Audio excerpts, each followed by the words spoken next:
Bonjour à toutes et à tous, mes chers afronobles ou afronobles en devenir.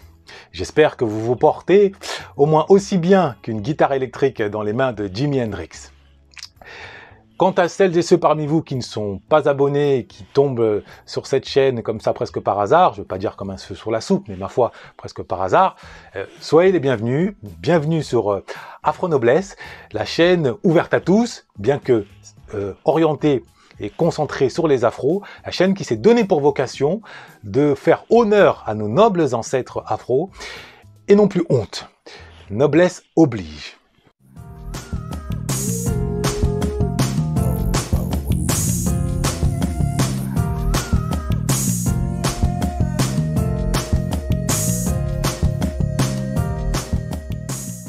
Alors aujourd'hui, nous allons aborder une question fondamentale et vous allez voir qu'à l'issue de mon exposé, je suis prêt à parier que vous allez avoir la tête à l'envers et grandes sont les chances pour que vous ayez à la voir et à la revoir, c'est-à-dire à la écouter, à la réécouter, tellement elle va secouer des fausses vérités, des évidences derrière lesquelles se cachaient des fausses vérités, derrière lesquelles se cachaient des croyances qui méritent aujourd'hui d'être enterrées.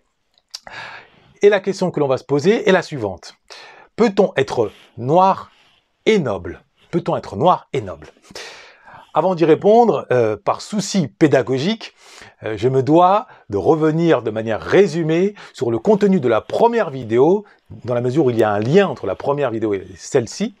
Et le lien, c'est la notion de noblesse que l'on a abordée dans la première vidéo.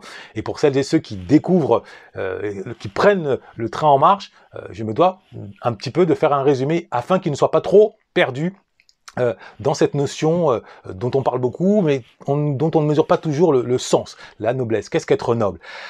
Dans la première vidéo, j'ai fait savoir, j'ai expliqué du mieux possible qu'être noble, c'était, en somme, c'était d'abord une fonction d'ordre politique, qu'être noble, c'était posséder le pouvoir à l'échelle d'une société, donc sur un territoire bien délimité, et que ce pouvoir a été d'abord d'ordre militaire. Le premier noble, c'était le roi, et ensuite les princes, les ducs, mais c'était surtout des militaires. Le meilleur exemple, c'était la Rome antique, les Jules César et consorts. Et ensuite, sont venus d'autres nobles, mais qui n'étaient pas toujours, dans un premier temps du moins appelés ainsi, c'est ceux qui possédaient non plus le pouvoir militaire, mais le pouvoir économique, les bourgeois, dont beaucoup ont été anoblis en payant ou en se mariant, des mariages d'alliance. Et pour finir, des troisièmes nobles sont venus se greffer à ce cercle d'élite, à savoir les artistes. Ça, c'était notamment au 19e siècle, les artistes, des poètes, des romanciers, aujourd'hui à certains sportifs internationaux, des footballeurs, des basketteurs, que sais-je encore. Bon. Donc la noblesse, c'est vraiment détenir le pouvoir surtout, et de faire en sorte que ce pouvoir soit accepté par ceux qui le subissent. C'est-à-dire qu'il acceptait sous forme, je ne vais pas dire de servitude volontaire, mais sous forme d'acceptation. On parle d'admiration, bien souvent. Et ça, j'ai eu à le démontrer, à exposer des ouvrages qui en parlent en long, en large, en travers. Donc ça, c'était la notion de noblesse qui était bien traité, je pense, en une demi-heure, on avait le temps quand même de l'explorer. Et aujourd'hui, nous allons donc voir comment peut-on du moins être noir et être noble à la fois. Alors, autant vous le dire tout de suite, je brise le suspense, la réponse est non. Totalement impossible, je répète, on ne peut pas être à la fois noir et noble. Ce serait comme être à la fois un lion et une antilope. Maintenant, vous allez comprendre pourquoi c'est impossible. Concrètement, au-delà de mes mots retentissants. Pour réussir à comprendre, on va emprunter un chemin pédagogique, on va dire logique. On va commencer d'abord par cette notion de noblesse, mais surtout rappeler une évidence, qu'est-ce que l'homme? Qu'est-ce que l'être humain? L'être humain, c'est un être posé dans le monde qui accède au monde par ses sens, c'est l'ouïe, l'odorat, le toucher, d'accord? C'est comme ça qu'il y accède, mais également par son esprit. Donc, par ses sens, il accède à l'immédiateté, par son esprit, il essaye de décrypter ce qu'il perçoit, c'est-à-dire de comprendre le monde. C'est-à-dire, en d'autres termes, de dénicher, décrypter les lois qui structurent le monde. quand il découvre le feu, il comprend à un moment très vite que le feu, ça brûle. C'est-à-dire qu'il comprend qu'il y a un lien de causalité. Donc l'homme, c'est cet être qui comprend par les mots ce qu'il se passe. Et ce pouvoir-là de comprendre par les mots, ça se traduit par la capacité de nommer les choses. Il nomme les choses, il nomme les processus. Et le fait de nommer des objets ou des lois, des processus par des biais de concepts, c'est le premier des pouvoirs. Dans la mesure où nommer, c'est faire exister dans la tête de l'être humain. Nommer, c'est faire exister. Et ce pouvoir-là, c'est propre au noble. Étant donné qu'il ne suffit pas de nommer pour que cette chose existe, encore faut-il que le fait de nommer soit accepté par les autres. Sinon, on se retrouve à l'hôpital psychiatrique. Quand quelqu'un se nomme être Napoléon alors que personne autour de lui a validé, il se retrouve à l'hôpital psychiatrique par la force des choses, ou du moins, il est marginalisé. Donc, le pouvoir de nommer qui est validé, c'est-à-dire l'autorité qui permet de nommer, c'est le propre du noble. Donc, la semaine dernière, on a vu que le noble, c'est celui qui possédait le pouvoir sur lui-même, de dompter sa laideur intérieure, à savoir son ignorance et sa négligence, sa paresse, et j'en passe. Aujourd'hui, on voit un autre angle, ce qui caractérise le noble, cette fois-ci à l'échelle politique, c'est le pouvoir de nommer. J'insiste là-dessus et vous allez comprendre pourquoi. C'est le pouvoir de nommer avant tout. Le noble, c'est celui qui nomme. Le meilleur exemple aujourd'hui des nobles, d'ailleurs on les appelle, ils sont regroupés autour de la même notion de noblesse d'État. Noblesse d'État. Pierre Bourdieu en a consacré des pages et des pages. La noblesse d'État, il ne se caractérise plus par des titres. J'insiste là-dessus. Être noble, c'est pas une étiquette. C'est non seulement se comporter comme un homme, mais aussi agir comme tel. L'étiquette du prince, des marquis, des barons existe encore de manière infinitésimale. Maintenant, à l'échelle de la démocratie, dans les domaines où il n'y a plus la monarchie, mais la démocratie, la noblesse d'État se caractérise, cette fois-ci, par des métiers, en particulier les professions libérales. Et si on revient à cette notion de nommer, cette fonction de nommer les choses, eh bien, on pense à qui? On pense à un juge. C'est lui qui décrète par décision que telle personne est coupable ou innocente. Donc elle nomme à travers ça la vérité sur telle ou telle personne. Et pour réussir à le contredire, il faut un autre juge casse cette décision. Donc seul un noble, peut contredire un autre noble dans la mise sur la table de ce qu'il présente comme la vérité.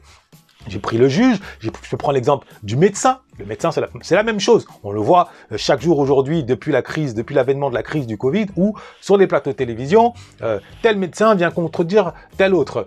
Simplement, nous qui ne sommes pas médecins, nous n'avons aucune compétence, nous ne sommes pas légitimes, nous n'avons aucune autorité. Donc nous nous contentons juste d'épouser un point de vue ou un autre. Je peux prendre également l'exemple... donc j'ai pris le médecin, j'ai pris un journaliste. Un journaliste aussi fait autorité. Donc la liste comme ça des professions libérales qui ont autorité, c'est-à-dire qui constituent la noblesse d'État, la liste, elle n'est pas interminable. Elle est exhaustive et souvent elle est rapportée aux professions libérales, je me répète, étant donné que c'est important.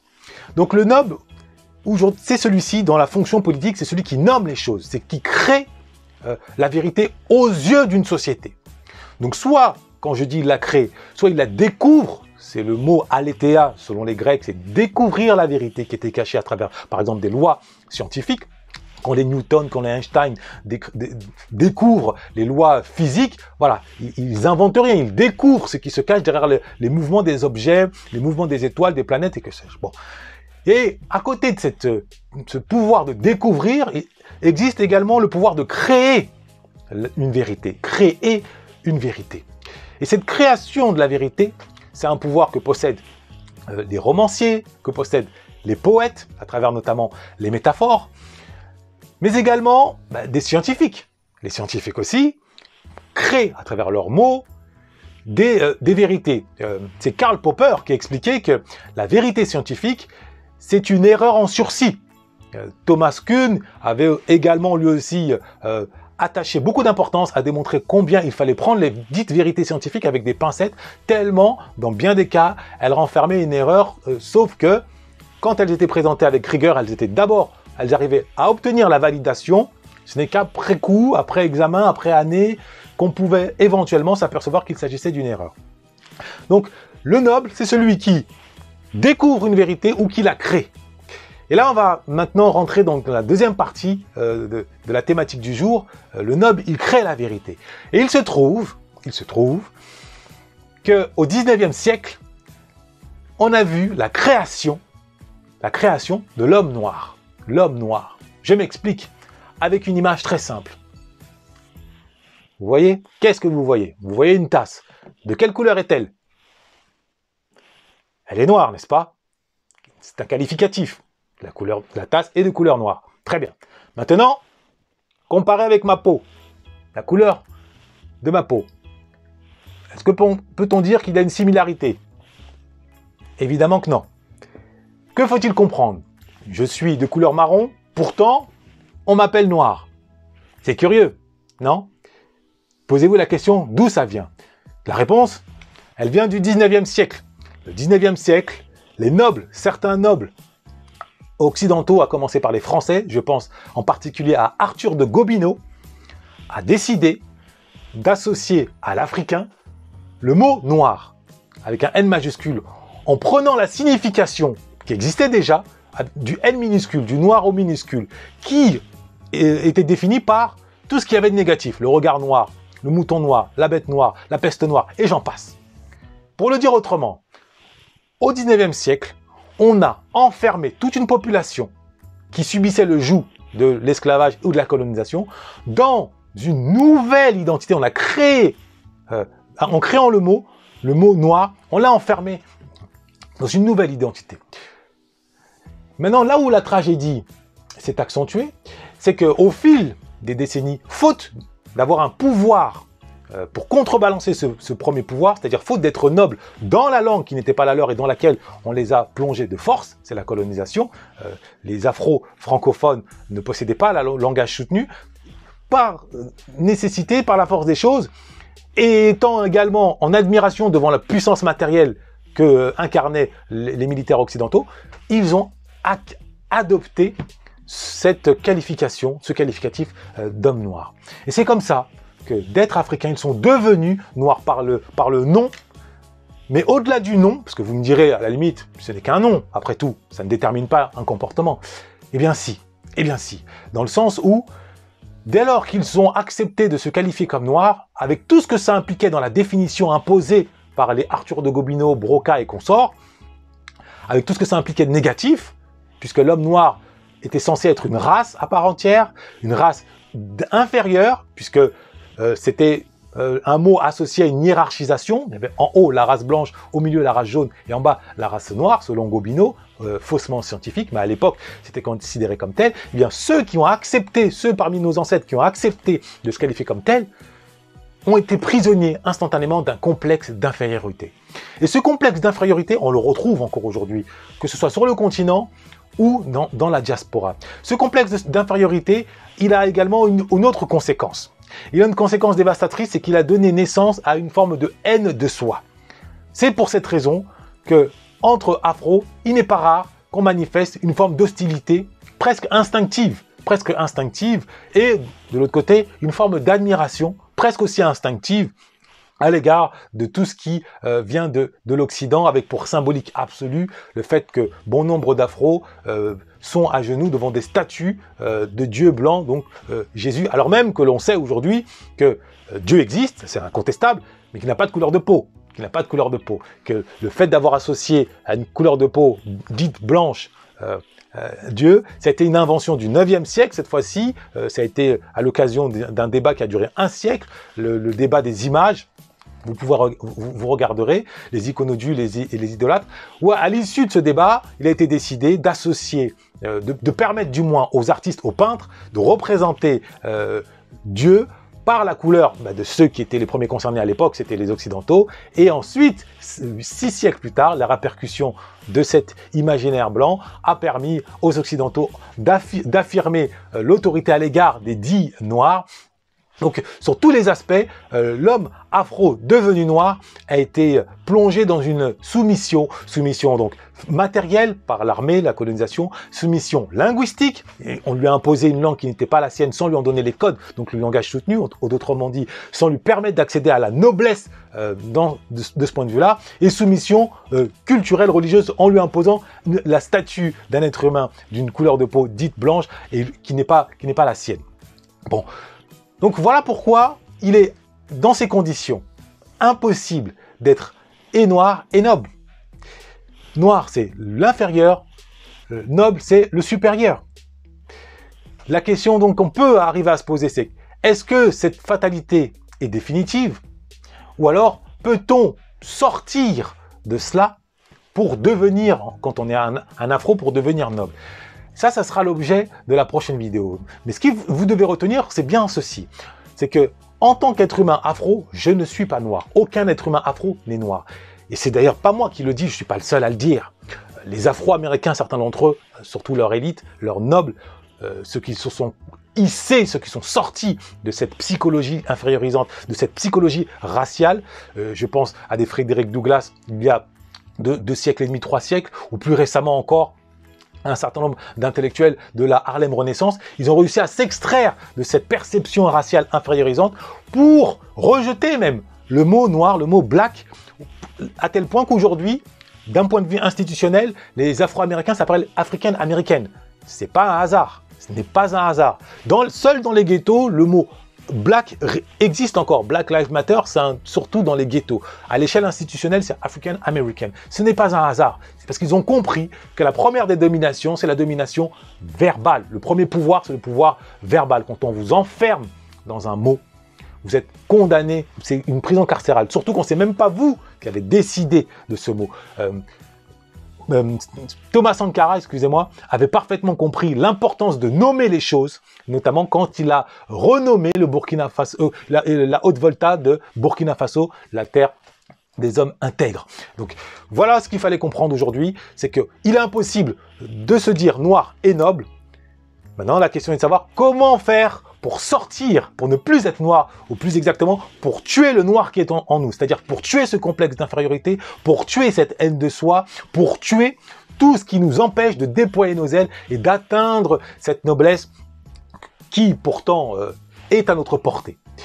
C'est la mission que je vais me donner d'accomplir, notamment dans la prochaine vidéo. En attendant, je vais, comme de coutume, vous montrer un petit peu les ouvrages sur lesquels j'ai reposé ma réflexion, parce que je n'ai pas la prétention de créer toute réflexion de toute pièce. Voilà, Pierre Bourdieu, le pouvoir, langage et pouvoir symbolique, il explique bien ce que représente le langage en termes de pouvoir. Michel Foucault, les mots et les choses. Annie Mollard-Desfours, le noir, là-dedans, c'est toute une encyclopédie sur le caractère maudit qui est rattaché dans les langues latines au mot noir. Et je terminerai là-dessus sur tout petit livre d'Alain Foix, mais un livre fondamental. Je vais vous lire juste le début. Ce n'est pas de coutume, c'est pas un club de lecture, ma chaîne. Il n'empêche que par moment, quand le propos est très éloquent, je ne peux pas faire autrement. Tendez bien l'oreille, s'il vous plaît. Noir est ce qui clôt, qui met un terme définitif ou provisoire. Une mort, un deuil, une tombée de la nuit, un rideau de théâtre ou un fondu au noir. Noir, un nuage, ou un dessin, ou un présage annonçant le sinistre. C'est un ange tombé du ciel, lourd du poids du monde et de ses crimes, et qui retrouve au cœur même des ténèbres tout l'anthracite dont est pétrie son âme. Noir est une marée remontée de l'enfer, d'égorgement, vomissure de la terre sur la beauté souillée des plages. Noir est ce qui salit, ou ce qui brûle quand on le touche. Comme le pétrole, comme le charbon, comme la tourbe. C'est ce qui nous maintient la tête en bas comme une pensée, comme un nuage, comme un jour noir, un regard noir, une colère noire, une humeur noire. C'est l'œuvre au noir qui touche au diable, plus noir que noir. C'est la part sombre de l'esprit, la part maudite de l'humain. Et cependant, certains s'étonnent encore que d'autres rechignent à porter sur leur peau ce signe d'une infamie universelle. Voilà l'introduction de cet ouvrage, et il explique très bien, en faisant la comparaison avec les Asiatiques, n'a-t-on pas renoncé à nommer du terme infamant de jaune? Et oui, il fut un temps, on appelait les Asiatiques les jaunes. Qu'en est-il aujourd'hui? Bon. Donc, il explique vraiment ce que j'ai essayé de vous faire comprendre, bien qu'il ne précise pas, il ne rattache pas le pouvoir de nommer à la noblesse. C'est ma petite pierre à l'édifice. Toujours est-il que maintenant, vous savez, si vous n'avez pas encore compris, si votre inconscient fait de la résistance dans la mesure où l'inconscient résiste toujours aux nouvelles vérités, d'autant plus que dans notre communauté, bon nombre de leaders d'opinion qui m'ont précédé, les France Fanon, les Aimé Césaire et que sais-je, francophones ou anglophones, les Malcolm X, avaient validé le mot noir et c'est à ce titre que ce que je vous dis là, votre inconscient va d'abord refuser, étant donné que je ne fais pas encore autorité à votre égard, bien que j'ai rédigé des ouvrages, mais je ne suis pas encore sur les plateaux de télévision, je ne suis pas confronté à des historiens, c'est-à-dire je n'ai pas encore mon statut officiellement de noble, je ne fais pas autorité à cet égard. Il n'empêche que, au-dessus de ma petite personne, la rationalité, la compréhension par la logique, elle, fait autorité dès lors qu'on lui donne sa chance. Donc, donnez la chance à la rationalité. Tout ce que je vous ai démontré est vérifiable à travers des ouvrages. Il suffit juste de réfléchir à nouveau. Est-ce que ma couleur de peau correspond à la couleur de la tasse? Bien sûr que non. Il va de soi que si cette vidéo vous a procuré autant de plaisir qu'elle m'a procuré à vous la livrer, eh bien, je vous invite à la liker, à la partager. Et si vous avez commis le péché de ne pas encore être abonné à cette chaîne, eh bien, je vous pardonne, car je suis noble, hein, comme je vous l'ai dit, si et seulement si vous comblez cette erreur en vous abonnant. Plus sérieusement, je vous dis donc à très bientôt, dans la mesure où ce n'est que le début, l'afro-noblesse se lève, nous allons faire honneur à nos nobles ancêtres et non plus honte, pour le dire autrement, nous allons cultiver le goût de l'excellence, cultiver le goût de la compréhension des choses, très loin de la victimisation, encore plus loin des réactions émotionnelles, de la rage, de la colère et de la haine, toujours en direction de l'ambition, avec l'élégance chevillée au corps et la hauteur comme seule ligne de conduite. Noblesse oblige.